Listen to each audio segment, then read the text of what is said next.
Je vais passer la parole à M. Bouanani pour la présentation concernant le Maroc sur le cas spécifique des ODD. Merci. Monsieur Bouanani. Merci, Monsieur Mike, d'avoir d'abord corrigé Madame à Monsieur. C'est un grand monsieur avec Je sais que lequel tu es un je grand monsieur. parlais. C'est Mohamed. C'est Mohamed Bouanani. Je suis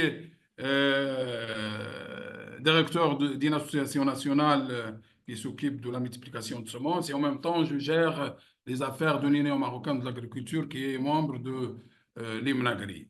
Alors, je suis très heureux de prendre la parole cette fois-ci comme orateur pour vous parler un petit peu de l'expérience du Maroc sur l'implémentation de ces objectifs de développement durable, et ce, à travers, bien sûr, les stratégies adoptées par notre pays dans ce domaine depuis 2008 jusqu'à nos jours. Alors, le plan de mon exposé est scindé en trois grandes parties. La première, je vais la réserver à la place de l'agriculture dans l'économie marocaine. Puis, je vais passer en détail à la stratégie du plan Maroc vert. Je vais bien sûr passer en bref ces objectifs, les mesures qui ont été prises pour concrétiser ces objectifs et ce qui est important ce sont les acquis des plans Maroc vert. Et je vais passer aussi d'une manière brève sur la stratégie Génération Green qui a commencé de 2020 et qui va s'étendre jusqu'à 2030. Pour les résultats, nous allons les voir après 2030 si nous continuerons bien sûr à travailler sur cette plateforme et ce que j'espère.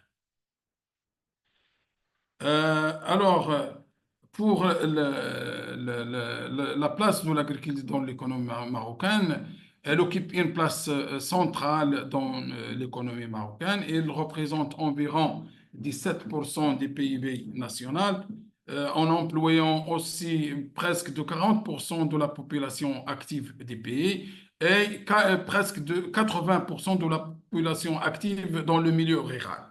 L'agriculture marocaine, elle est diversifiée, comprend plusieurs filières céréales, fruits et légumes, les olives, la vigne, palmiers dattiers, l'élevage, etc. Elle joue également un rôle crucial dans la sécurité alimentaire et aussi un rôle très important dans l'équilibre de la balance commerciale, bien sûr avec les revenus de l'exportation de ces produits.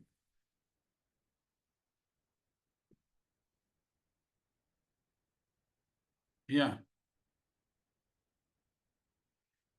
Cependant, cette agriculture, elle est confrontée à plusieurs contraintes et parmi ces contraintes, on cite les conditions climatiques. L'instabilité de la volatilité des marchés mondiaux des produits de base tels que l'énergie fossile, les limitations des paysages concurrentiels mondiaux, les exigences croissantes des consommations en matière de qualité et de traçabilité. Donc, pour faire face à ces contraintes, le pays se trouve dans l'obligation de mettre en place des stratégies. Il a commencé tout d'abord par le plan Maroc vert en 2008 et la stratégie la stratégie Génération Green en 2020. Le but, c'est quoi? C'est moderniser le secteur, améliorer la productivité, éradiquer la pauvreté et l'inégalité et l'injustice. Et lorsqu'on parle de l'inégalité et l'injustice, ça va ici, c'est l'objectif, c'est de régler cette problématique de l'inégalité entre les sexes et l'inclusion des jeunes et des femmes. Bien, un autre objectif, c'est rendre l'agriculture plus résiliente face au changement climatique et encourager l'investissement privé et promouvoir des pratiques agricoles durables. Le plan Maroc vert, comme je vous ai dit, c'est une stratégie agricole lancée en 2008 et qui a pris fin en 2020. L'objectif principal, c'est de transformer le secteur agricole en moteur de développement socio-économique pour le pays.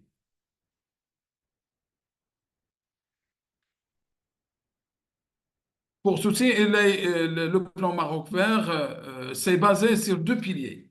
Le pilier 1, il s'intéressait à l'agriculture moderne à haute valeur ajoutée, tout en optant pour, comme approche la filière, autour bien sûr de sa chaîne de valeur depuis l'amont jusqu'à l'aval. Et le développement de l'agro-industrie dans le but de, bien sûr, de valoriser les produits qui ont été auparavant exportés à leur état brut. Le pilier 2, il s'intéressait à l'agriculture solidaire pour les petits agriculteurs. Et ce, à travers, bien sûr, les projets de reconversion et d'intensification et aussi au développement local et l'inclusion sociale. Les principaux objectifs, je l'ai déjà cité, donc je pense aux fondements sur lesquels est basé ce plan Maroc vert. Premièrement, faire de l'agriculture le principal levier de croissance, adopter l'agrégation comme modèle d'organisation de l'agriculture, assurer le développement inclusif de l'agriculture marocaine, promouvoir l'investissement privé, adopter une approche contractuelle pour la réalisation des plans dans le cadre des partenariats privés-publics et pérenniser, bien sûr, pérenniser tout ce qui est développement et préparer la refonte des cadres sectoriels à travers, bien sûr, de nouvelles politiques de gestion de l'eau, à travers, bien sûr, la politique foncière et l'accompagnement et le suivi, évaluation et la recherche et le développement. Bon, plusieurs mesures ont été prises pour la concrétisation de ces fondements. Je cite les mesures réglementaires. Il y avait l'élaboration de 4500 textes, dont 20 lois. Et là, j'ai choisi les deux lois qui nous concernent en tant que professionnels, sont la loi sur l'interprofession agricole et la loi sur l'agrégation, comme modèle de développement.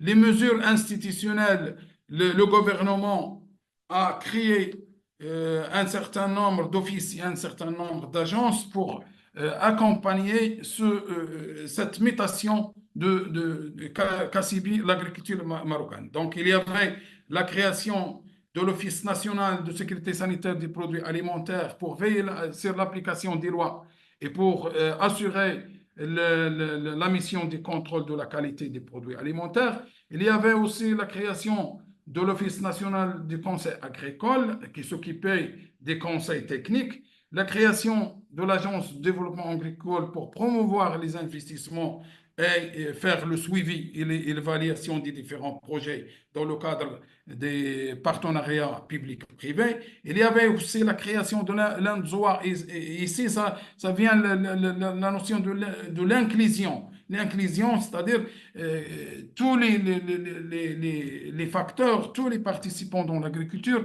seront, c'est-à-dire développés. On a oublié personne, même les zones marginales, les zones oisiennes et l'Arganier a pu avoir sa part du développement dans ce plan. La création et la reconnaissance de 19 interprofessions. Et là, c'est très important parce qu'il y avait la création d'une interprofession par filière. Et aussi, il y avait la signature des contrats-programmes entre le gouvernement et ces interprofessions.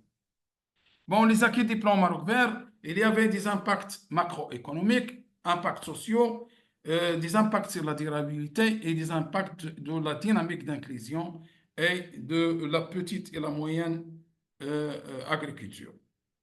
Bon, pour les impacts macroéconomiques, les acquis du plan Maroc vert sont clairs et nets. Il y avait le doublement de PIB agricole qui a passé de 65 millions de dirhams en 2007 à le double, c'est-à-dire environ 125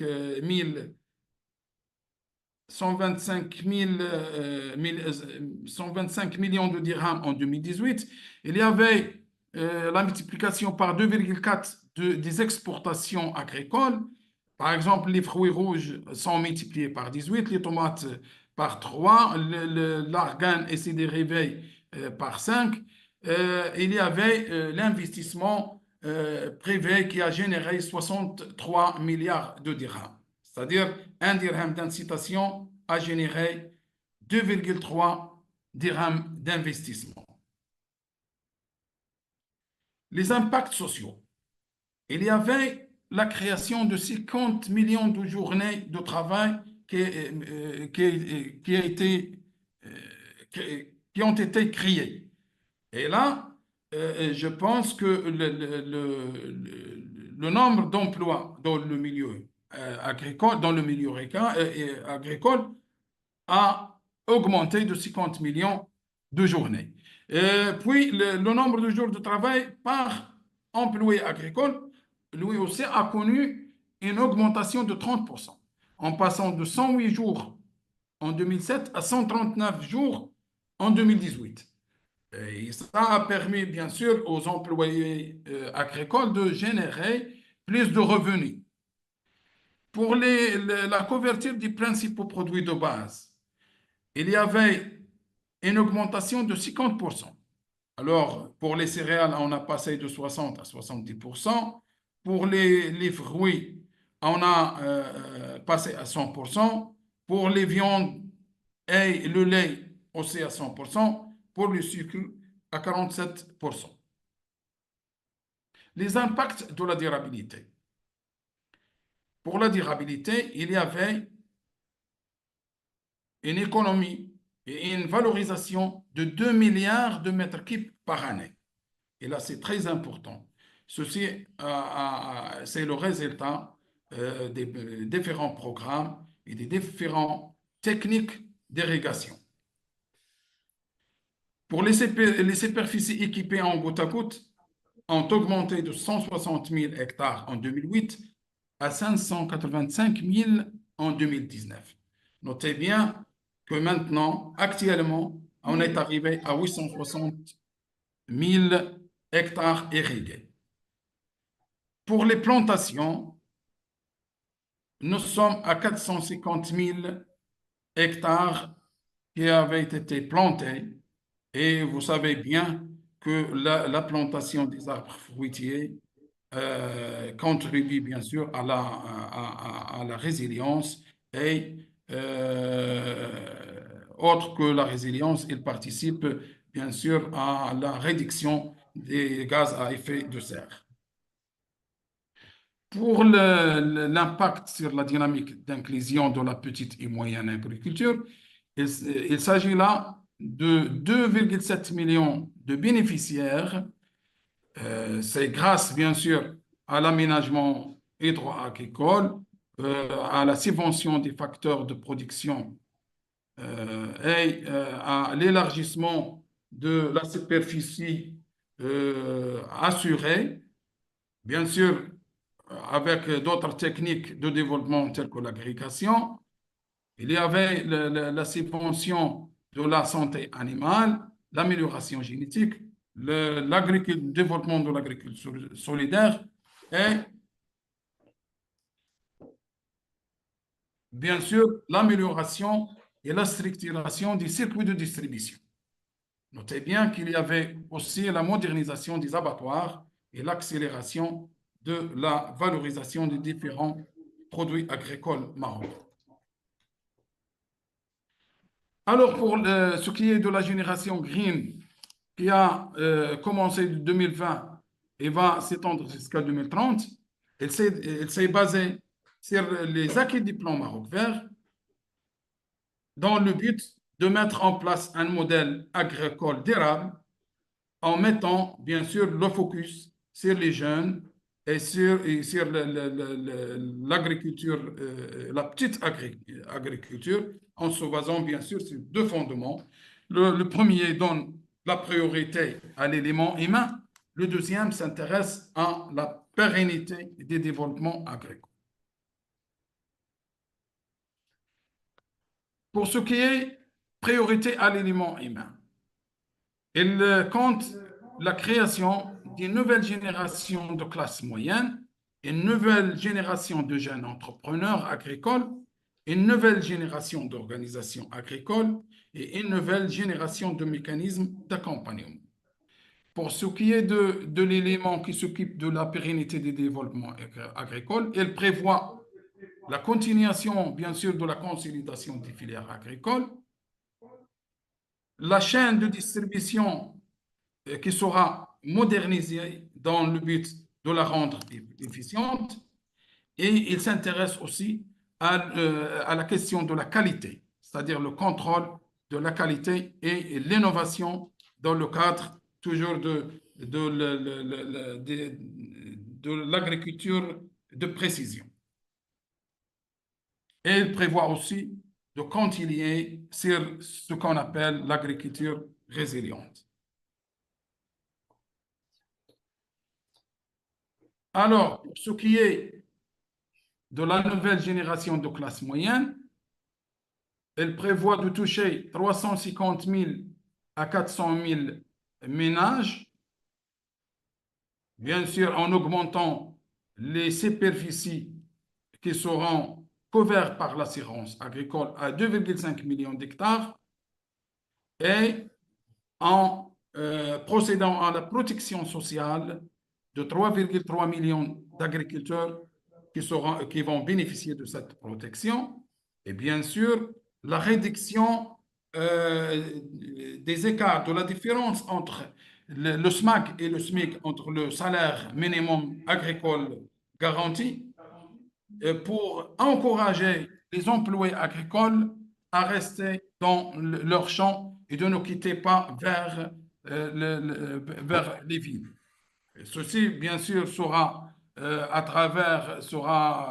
obtenu à travers l'incitation et l'amélioration des revenus.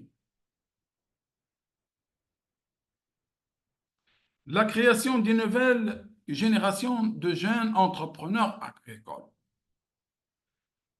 Bien sûr, ceci sera le résultat de l'accompagnement, l'insertion de ces jeunes en leur offrant des débouchés générateurs de revenus, en mettant en leur disposition des terres agricoles valorisées à l'ordre de 1 million d'hectares et en les aidant à installer leurs projets et en les formant et en aidant aussi les gens qui ont des formations dans les services agricoles à implanter dans leur localité des petits ateliers tels que les mécaniciens, les soudeurs, etc.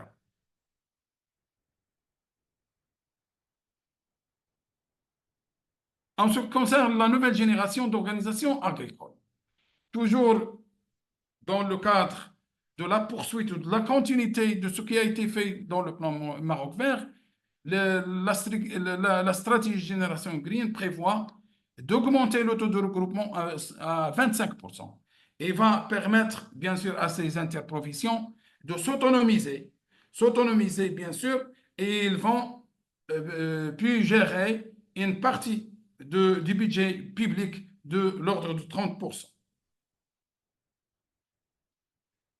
Pour ce qui est de la nouvelle génération, j'ai dit d'organisation, la nouvelle génération de mécanismes d'accompagnement. Le gouvernement prévoit de mettre à la disposition des agriculteurs 5 000 conseillers agricoles, bien sûr en réformant l'Office national de conseil agricole et en donnant la possibilité aux conseillers privés de participer aux encadrements et à la vulgarisation de ces jeunes agriculteurs.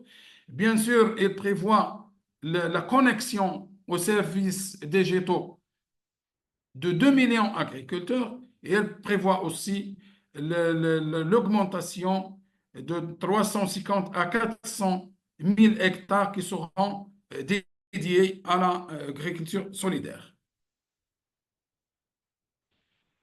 En ce qui concerne l'élément qui s'intéresse à la pérennité du développement agricole, comme je vous ai dit, il s'intéresse au développement et à la consolidation des différentes filières. Il s'intéresse aussi au développement de la chaîne de distribution, au contrôle et qualité, etc. Donc, je passe à la consolidation des filières. Cette consolidation de filières prévoit l'augmentation de PIB de 200 000 à 250 000 millions de dirhams.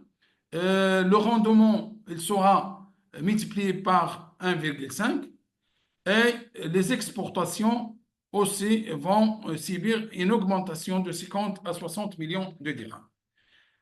Pour ce qui est de l'accélération de la valorisation des produits agricoles, dans le but de valoriser à peu près 60% des produits agricoles. Elle prévoit aussi l'émergence de nouvelles filières à potentiel telles que l'agriculture bio. Il y en a d'autres filières telles que les filières résilientes au changement climatique. Et là, je cite le harobier et aussi d'autres filières telles que le safran et les produits des terroirs. Pour la chaîne de distribution, la stratégie Génération Green prévoit la réforme des marchés de gros et a fixé un nombre de 12 marchés de gros qui seront modernisés. Il prévoit aussi la réhabilitation des souks. Lorsque je parle des souks, je désigne les souks hebdomadaires. Les Il y marchés. aura aussi le renforcement des canaux de distribution.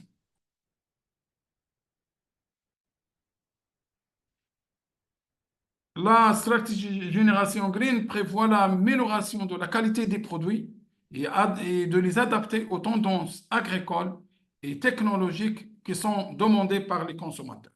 Et elle prévoit aussi l'utilisation de nouvelles variétés inscrites au catalogue officiel et dans la majorité de ces nouvelles variétés qui sont des variétés résilientes et des variétés qui s'adaptent avec la rareté de l'eau.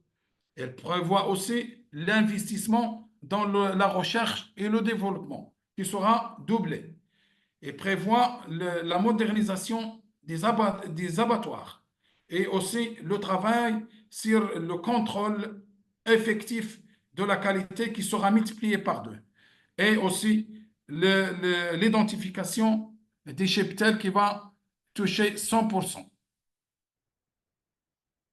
Pour l'agriculture résiliente et efficiente, la stratégie prévoit d'investir dans l'efficacité hydrique et énergétique, bien sûr en poursuivant des programmes de mobilisation de l'économie d'eau et bien sûr travaillant sur les énergies renouvelables telles que l'énergie solaire et l'énergie de biomasse. Et bien sûr, ils vont travailler aussi sur la diffusion des techniques de conservation des sols, telles que, par exemple, pour les céréales, je cite le semi-direct. Et comme ça, j'ai terminé ma présentation. Merci pour votre attention.